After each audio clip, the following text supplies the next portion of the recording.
one. And we are live. Period. So, peace, y'all. This is Empress Coach Rena Nicole of RenaNicole.com, Divine Intervention Show, The Love Experiences, and TheCurve.net. This is the AM Inspiration Show to wake that ass up. Period. Okay? Today, the topic is how to vet a potential girlfriend or boyfriend. Yes.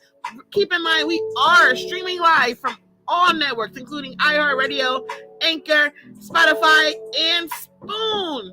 Okay? So, with that being said, if you are on the networks like Clubhouse or Spoon, make sure you're following that greenhouse at the top and make sure you're clicking that link that says StreamYard if you want to join our live, or raising your hand if you want to come to the stage and share. Keep those shares between 1 and 1.5 minutes because we are streaming live and this is a live streaming podcast. With that being said, I'm going to let this chill out for like 20 more seconds and we're going to hop right into that topic.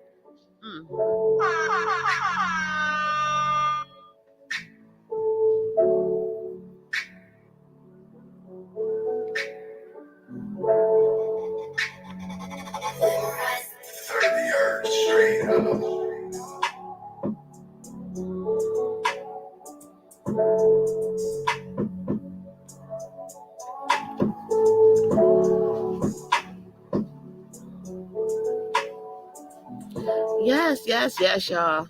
So this topic was pulled out of his hat. No, I'm just playing. It was pulled out of the hat. It was pulled out of the hat because I'm like, do I want to do a topic on vetting?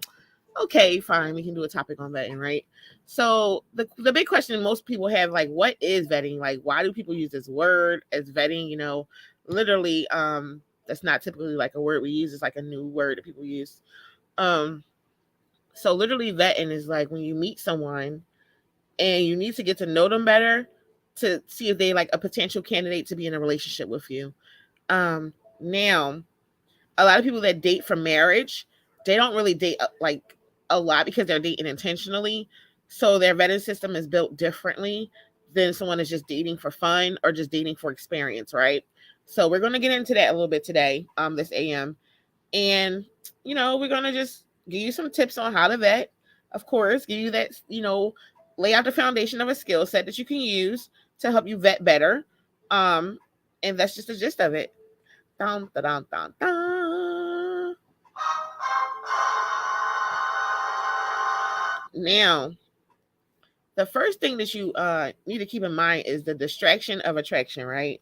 Because you can have like an extremely dope list of qualities that you would like in a potential mate, but literally at the end of the day, it's that part of you that picks the person you're attracted to. And it's like a lot of the times we're not making rational decisions based off the list that we make. Okay, if that makes any sense at all. So it's like you meet someone and you're extremely attracted to them, and it could be like their physical features, their state of mind, and we're not really giving much thought on how is this person going to work out in the long run for me. And a lot of people make that mistake.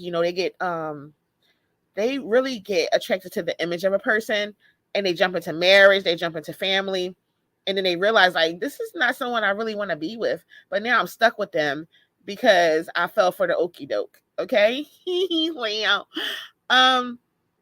So when you're not aware that you're going to be under the chemical releases of in your brain, right, that are released in the beginning of a relationship, like dopamine, epinephrine, norepinephrine, is like so many different types of chemicals that's released in your brain when you're in the beginning of a relationship, right? We call them the love chemicals. Okay, so those neurochemicals, and like noradrenaline as well, can overtake you, and they really can blind you, especially if you're already attracted to someone. That's when they say you had a rose tint on. When people make that statement, they're typically talking about someone who's either constantly being like getting those chemicals releases, like because they're being love bombed, or someone who's like in the beginning of a relationship. Okay, because don't think that you can't be in a relationship 3 years later and someone's constantly love bombing you, so you're always being blinded because you're like, they do things to you that hurt you, but they're constantly love bombing you, so you're still getting the chemical releases. So it makes how you see the relationship a little hazy and fuzzy. Like, you only see the good sides. You see the bad sides, be like, oh, it's not that bad, when it's really horrible. Okay, so keep that in mind. Dun, dun, dun, dun, dun. Now, it's hard to be extremely rational when your mind isn't functioning well. He's laying out. Like, what is she talking about? My mind isn't functioning well. Okay. So let's get into this list of how to vet a potential partner. Okay. So the number one thing you need to do is learn how to be more intentional.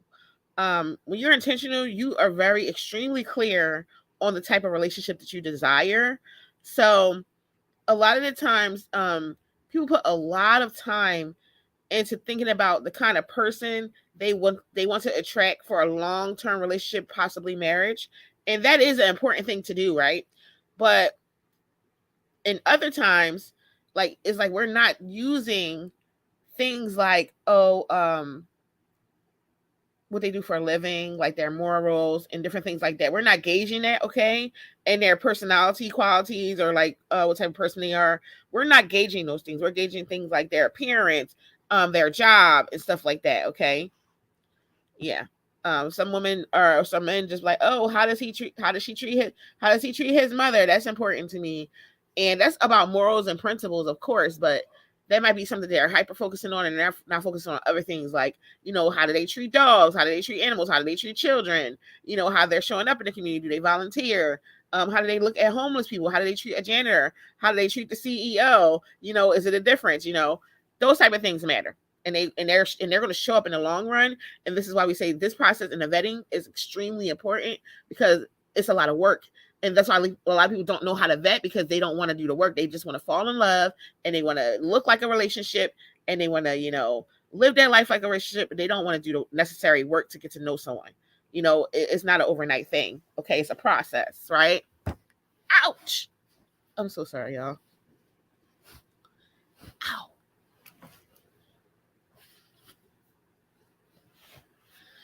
So, woo, I'm sorry about that. I hurt my arm for a second.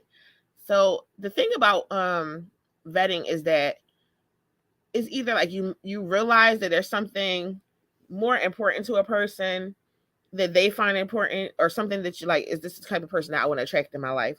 Because just because someone looks good on paper doesn't mean they're good for you.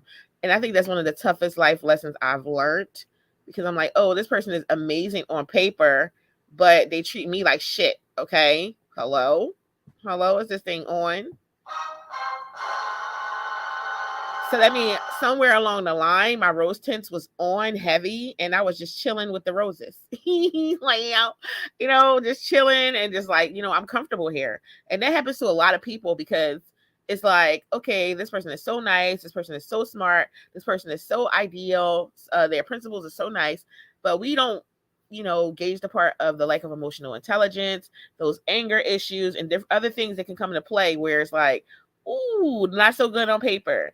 Like, okay, it might be a doctor or a lawyer, like, ooh, great, great, great, to show up to my family and my friends and social media. But behind closed doors, like, wrong answer. What the hell? Period. Yeah, one of those moments, right? So it's definitely important to realize that if there's something even more important than the kind of person you want to attract, and that's getting clear about the type of relationship that you like to have with that person. Because everyone has their idea what a healthy relationship is. And a lot of the times it's not the same idea. Okay. Hello. Okay. Now you may or may not give much thought to the kind of relationship that you're desiring. But being absolutely clear about this is a great place to start before you vet someone. Because it's like, okay, I'm going to vet someone over some standards that I don't even have. Like, I don't even have them developed yet. That's crazy. People like to vet people along the way. Like, oh, like 4 months in, oh, I can't deal with you because you just studying that way. Like, you didn't find it out in the first week. Hello? Now you're mad. Now it's harder for you to get away from this person because you grew an attachment to them. You know what I'm saying? So just be mindful of that. Like, to be absolutely sure, or even not even, you're not absolutely, because the absolutes are absolutes, right? Make sure you have your non-negotiables. Make sure you have your boundaries listed. Make sure you have your standards, and make sure that being with this person is not going to take you beneath them. Being with this person is not going to make you feel like they're going to cross a lot of boundaries with you. and then it comes take you into a relationship that's struggling, or is like the bare minimum, or is literally like something that's just literally beneath you, period. And listen, it's okay to say shit is beneath you, because a lot of times the stuff that people offer in a relationship is just not for you. It's beneath your standards, it crosses boundaries, it's disrespectful, and it's just dusty, period. Hello. Now, you have to be sure that you sit down with them and agree to those things, because you can't, like, okay, you have, just take this for instance, like, you have your relationship standards. You never tell the person that you're being, like, you're vetted them, and now you're in a relationship with them, and they don't know what the hell your standards are, your boundaries are, and they're just doing whatever, and you just spaz on them all the time, or you're just angry all the time, and you haven't told them, anything, and they haven't shared with you anything. So it's just really starting off as a karmic exchange of energy, right? It's real karmic. It's not healthy. But for some reason, y'all just stay together because of them damn chemical releases, okay? So just keep that in mind, because a lot of times people get themselves in situations they can't get out of really fast. Keep that in mind, right? Okay? And it turns into the expectations, right? Because now you're expecting someone to behave a certain way when they don't even know what the hell you're talking about. Wow. Okay. It's like, well, I expected you to support me in this. They like, support you in what? I didn't even know you was involved in that. You get what I'm saying? Or like if you have like different politics or different religions or just different things that may come up or not, like someone who, they may have like stinky feet, and you got a thing for stinky feet, and they don't put baking soda in their shoes after they take their shoes off. It's like, you're just nasty. They're like, I'm not nasty. I live my whole life this way. And it's just like little things can just set you off because you never had these conversations about boundaries, about how you expect when you're cohabitating or when they come into your habitat. It's a lot of things, that's why I said relationships are work, and people, they dismiss people over the littlest shit. So just imagine having a real full-fledged conversation when you're vetting someone, and it's not even a dismissal. It's just like an agreement. Like, you know what? It probably won't work out between us. It's more healthier. So you might meet that person down the line. You might have matured or something like that and can come back together because you already know your standards. You already know what you desire. And it makes it a lot easier to even be that person's friend, not that partner. You know what I mean? But because these days people don't really vet in a healthy manner, it's always just nasty. You see so many videos like, oh, this person, I went on a date with them and they expected me to go to Dutch and all kinds of shit. It's just like, what the, you get what I'm saying? And people are not satisfied because they're not vetting, right? They love to talk about it. They love to talk about the process, but they're not actually doing the process correctly in a way that's going to be conducive for them to have a healthy relationship with someone, for them to get to know someone better in a healthy way. I say a healthy way because a lot of people want to get to know you, but they cross boundaries. They're disrespectful with it, and that's completely unfortunate, right? Okay. So just keep that in mind, right? So when you are in that phase, like the beginning phase of vetting, you have to make sure that you have that conversation. Okay. And it's not easy to do. It's not easy because you're nervous. You feel like, oh, they might not like me, or just little tiny nuances that you feel that may like make you feel like it might tag at your self-confidence a little tiny bit. Not saying you're an insecure person, but the vetting process can make you feel a little, because it's like you're not secure with someone that you don't know, right? So it makes you feel a little apprehensive, okay? That's the word we're going to use, not insecure. A little bit more apprehensive, okay? And you think that you're going to scare off someone because if they get to see you, the real you're going to scare them off. So you worry that you're going to come off as needy or that you're not fun, and all those types of things, right? And that's just really a potential that can happen. You can't control how someone perceives you, right? And if you don't come off like authentically and just show up as yourself, then it's like you're giving them a false sense of who you are. So even though that's a risk in vetting, it's the best risk to take because you don't want someone to do that to you and they wear that mask and then that mask come off. That's like dating a narcissist. They love bomb you and love bomb you and love bomb you. And when that narcissistic mask falls off, it's like, who the fuck is this? Not knowing they were only mirroring you to pretend like they liked everything you liked and everything else until they got with you, because they love to get in relationships real quick. They love to be living with you real fast. They love to marry fast. They love all that real quick, that quick stuff, and then you're like, who is this person? And now they're being psycho and crazy and you can't get away from them. Let's not, so be more mindful of like showing up as who you are, because just being yourself, it might really, scare off the right people, to scare off like the people that don't need to be there. I mean, scare off the wrong people, excuse me.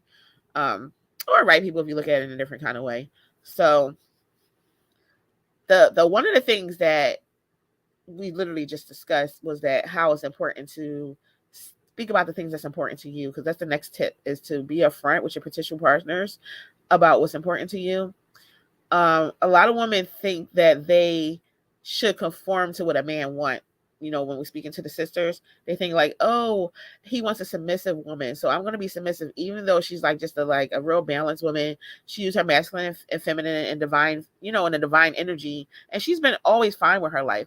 And now by doing that, she starts to resent him and all these things, but she's doing it just so she can have a man, and so then she winds up marrying him and having children and having a life. And this is where we go into my book. We talk about that woman on pause. So women always make this mistake of conforming to what a man wants. And also, like I said a few minutes ago, narcissists will mirror and pretend that they are what you want just to get you.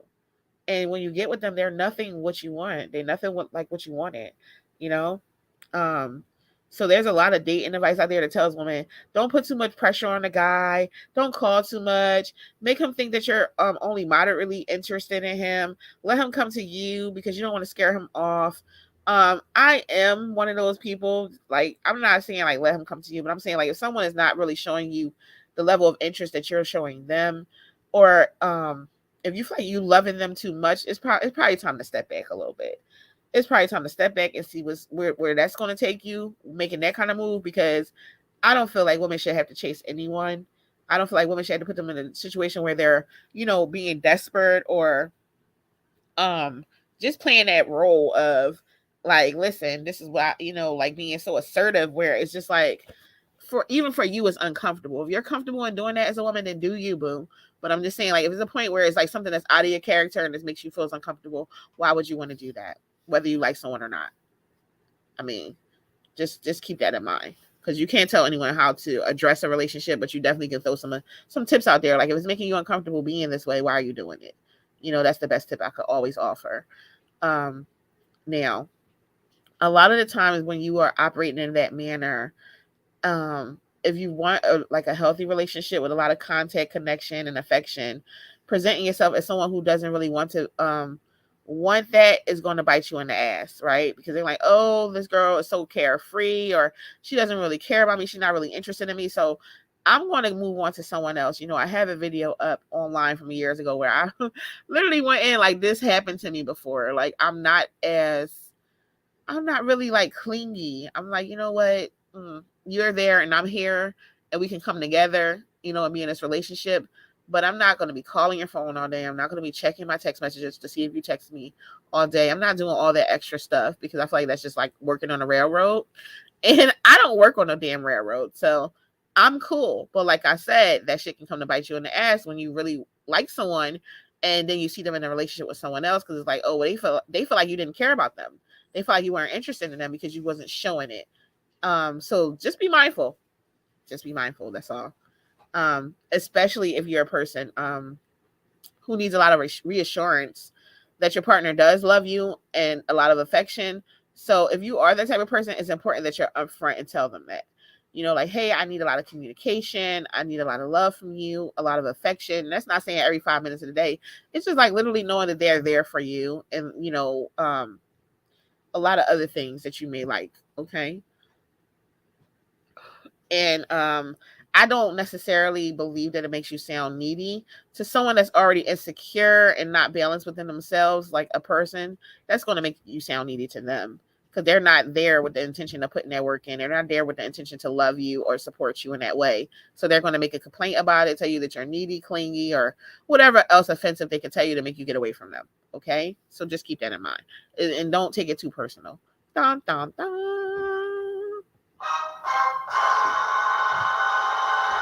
Listen, of course, the next step is open communication, because without open communication, you don't have anything.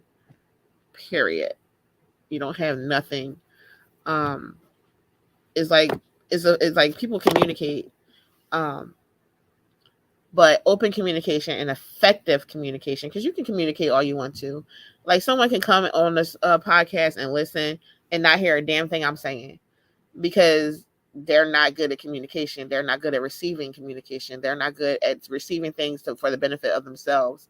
They're only good at giving information, So keep that in mind, right?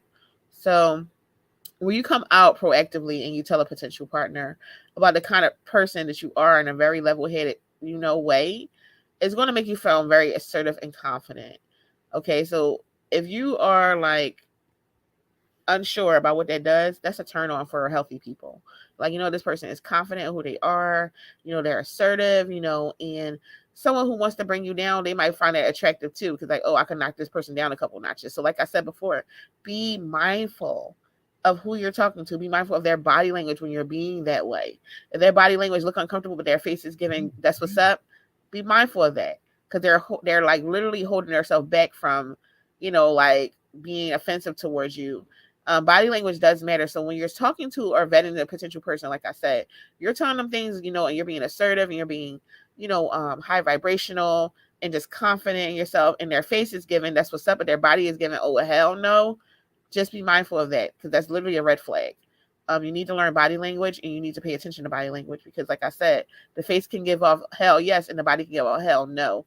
If that body is giving off hell no while the face is giving off hell yes, that's really a dangerous red flag. As a matter of fact, it's extremely dangerous. Some people can control their body language, but if someone is being extremely, really, seriously, if someone is being extremely stiff and they're not moving, they're not like, their body is not facing you, or is not like towards you while you're talking to them, that means they're really not engaged with you when you're saying these things. So just keep that in mind. That's just one sign, though. Not going to go too heavy in that. We can do another conversation on body language in the future. But the great thing about being assertive and being confident is that you're setting a tone for the type of relationship that you desire by modeling it. Like you're being the person you want to be with, right? So when you're modeling that open communication about your desires with your potential partner, if that person isn't interested in that type of relationship, they can really tell you that right then and there. And you can just keep it moving, like peace forever, goodbye forever, right? So it's always the best thing when you find out in the beginning, because it's like you're not wasting any time, you're not growing no unnecessary attachments to anyone, and things of that nature. Learning your attachment style is important, because some people just like someone and they just jump all heads in. They jump right in the water, and they're constantly going through drama. They're constantly going through hurt and pain, because they're constantly jumping in the water with people, and they're not vetting, right? They're not being open in communication. They just like, oh, I just go with the flow. When people say that to me, I stay away from them, because it's like, nah, you're not going to respect me. You're not going to be invested into me, and I don't have the time for that low vibrational ass energy. Now if you're saying I go with the ebb and flow, that's a whole different type of thing. You're just going with the flow. That means you don't have any like standards and like your boundaries. You're just going to bring them up whenever you feel like it, whenever the situation comes up. And that's just it's not, that's just me though. People can do whatever they want to. But like I said, nobody wants to be chilling and relaxing, and the next thing you know, somebody's screaming and yelling at you because you crossed the boundary that you didn't even know existed. Period. Okay? Hello? So that's the potential you run when you're not being open in communication with what you desire. Okay? People that are truly, truly invested into having a relationship with you, they're going to talk openly about their desires. And there's going to be a lot of affection. And where reassurance is needed, they're going to reassure you. And instead of something to be shamed for, those type of people, you're just going to attract them, because you're like, okay, I'm open to my communication. I'm showing them as myself, and this is what I desire in the universe. And you're going to attract those type of people towards you, whether it's for a potential partner or even a friend group. So keep that in mind, okay? Being that person is just going to attract the people you need towards you, right? So talking openly with that potential partner, it's literally like building from the start, and it's going to help you narrow down the real candidates. That's really what vetting is, literally. So like if you want a relationship that's based on complete honesty between both people, and you like literally, I want a relationship where we comfort each other when we're upset. And some people don't want that relationship. They want a relationship where if we're both upset at the same time, like, leave me alone and give me my space, and then we can come back later or a couple days later, whatever time space they need to comfort each other. Or some people just like, oh, it's not that deep for me, but they might have a partner say, oh, hell no, it's very deep for me. You get what I'm saying? So it's important to have those conversations about reactions to arguments, reactions to a lot of different things, because like I said before, you don't want to be with someone and they just react and you're like, whoa, red flag, hello? Is this thing on? No. Period. Okay.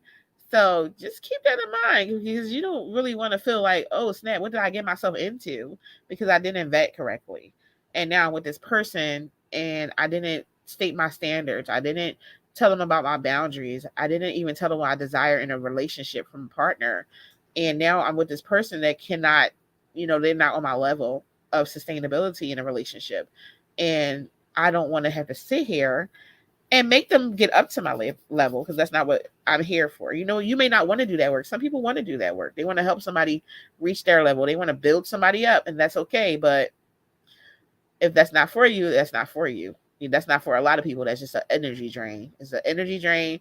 And that person, most of the time you just want to separate from those type of people. If you're a healthy person anyway. So a lot of things that I never ever hear people talk about, especially when it comes to vetting, is the principles that you like your relationship to be based on. People just expect adults to be having principles like honesty, effective communication, loyalty, trust, respect. They just expect people to have that in a relationship. They expect it going in. Like, they don't talk about, this is what we're gonna have, or we're not having a relationship. Period. So there's a lot of males and women who definitely value relationships, and they want to get these principles and stuff stated in the beginning. They do that whole process in the beginning, right?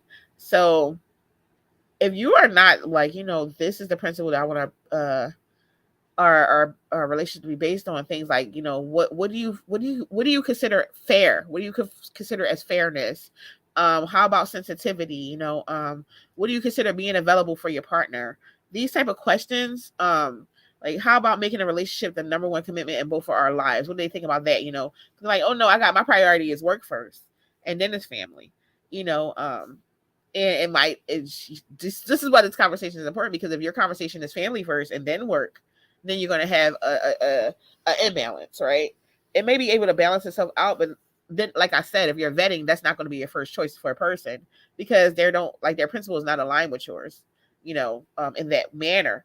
So that person may still stay on a list, but that's not the first person you would pick as someone to be in a relationship with, probably. Like I said, if you're healthy and you're actually realizing and you're actually writing things down, and you're doing pros and cons and different things like that, then you probably won't pick someone who principles is not aligned with yours in that manner, in that order. Okay. Everyone wants to be in a power couple. Everyone wants to look good. Everyone wants to build an empire. Everyone wants to dress alike. Everyone wants to look cute at Christmas together with their family. But is all that worth having a shitty ass relationship with someone because you didn't vet right? Just ask yourself that question, because it's homosexual season. So I'm just gonna throw that out there.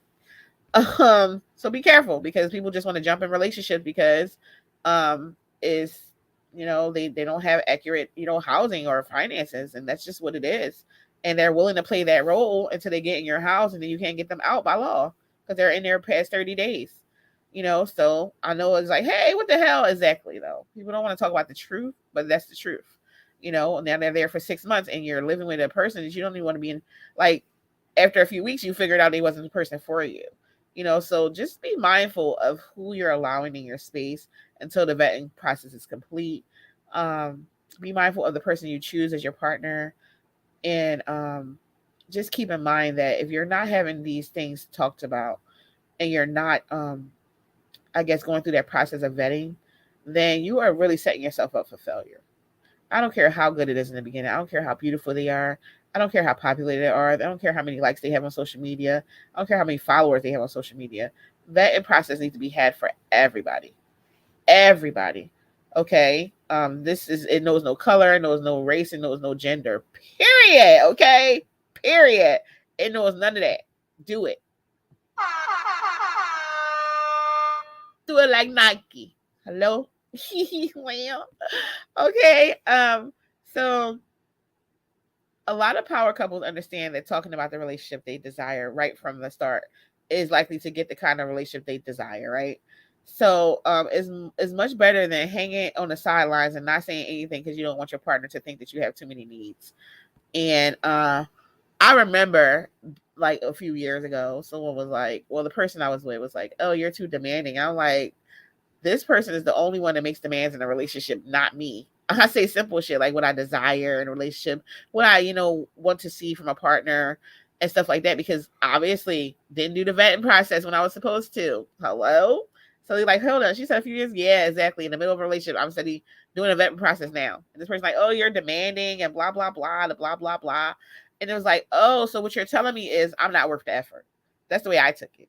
And after that was said to me, I'm like, well, I'm good. I'm completely fine without being with this person, because if they're telling me that I'm not worth the effort and I'm being too demanding when I'm not demanding anything at all, except for human decency and kindness, then are they really worth my time? Are they really worth my energy? Are they really worth my effort to keep this thing going? Right? So these are questions you may have to ask yourself if you're not doing the vetting process completely in the beginning, right? You'll be stuck somewhere down the line a few years later, if it lasts that long, or months later, just asking yourself like, hey, what the hell did I get myself into? This isn't the power couple that I thought of, because those open conversations that are ongoing with each other about relationships, is like literally like that person is going to check in about like how you doing, how you feeling, like are they like living up to the standards of the relationship, making you feel secure in the relationship, because that's their only job. Like when you're in a relationship with someone, even when you vetting, it's not their job to make you feel secure in yourself, period. Like when they're not bringing security to the relationship, like those things we talked about, like trust, sensitivity, those types of things, that's when you can feel insecure in a relationship. But when you feel insecure in yourself, that's a self problem. That's not a relationship problem. Nobody, trust me, your partner can make you feel completely insecure in a relationship with them. Like they're not bringing security to make you feel like it's stable, like it's committed, like it's trustworthy, like it's honest, like it's loyal. But you feeling all those things within yourself is a you problem, not a them problem. Their problem is the relationship, not how you feel about your internal self. So I know I said it 3 times, but a lot of people don't understand that. So I had to break it down a certain type of way, right? So keep in mind that someone who does care, that's very, very invested into the relationship with you, they're going to always revisit that conversation in an ongoing way to make sure that nobody's feeling resentful and they're not getting the short end of the stick in a relationship. Like some person's getting all their needs met and someone else is not, right? So that's important. So keep that in mind. Okay. So the best thing about the vetting process is that it weeds out those people that don't belong. It weeds out all the dusties. It weeds out all the bare minimum people. But listen, if you like those things, it's not going to weed them out. It's going to bring them to you. If you don't care about the effort someone has in a relationship, you don't care about stability and none of that, you just want to be with somebody, you just want to be married, you just want to be in a relationship, then you don't even need to vet, do you? Because you don't care. You don't care what their relationship is going to come. You don't care what's going to form out their relationship until shit starts happening to you, because your self-love game is all messed up. Your internal self-love is all messed up. So basically you don't care about yourself, and nothing I can say on this podcast, nothing I can write in a book, nothing I can put on my blog is going to make you care about yourself, period, until you desire to start caring about yourself. And that's what the vetting process is. Literally is the form of self-love. Okay. And it's actually another form of self-care as well, because it's like, hey, I need to make sure that my needs are going to be met. Your physiological needs is how you survive in this world.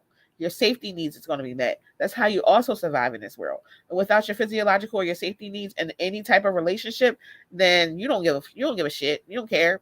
So like I said before, my standard when I hear people say they just go with the flow means they're not prepared to do the work to set a foundation in a relationship, when they just always care about, oh, you being like submissive and all this other shit, and they're not ready to sit down and put that work in and write those relationship contracts up, period. I'm just side-eyeing them like, you're not about to waste my time. You're not fitting to waste my time with your bullshit, period. Okay? Now, listen, Let me go and see what people are saying because I went in, but we are running out of time. So let's see those comments. You can't hear me. Oh my God. Oh, it's okay. It's okay. My audio settings are high, but you can always listen to the replays, baby. I'm going to send you the link to iHeartRadio so you can be able to listen to the replays while you're at work. I'm going to upload all last week's episodes after this one, okay?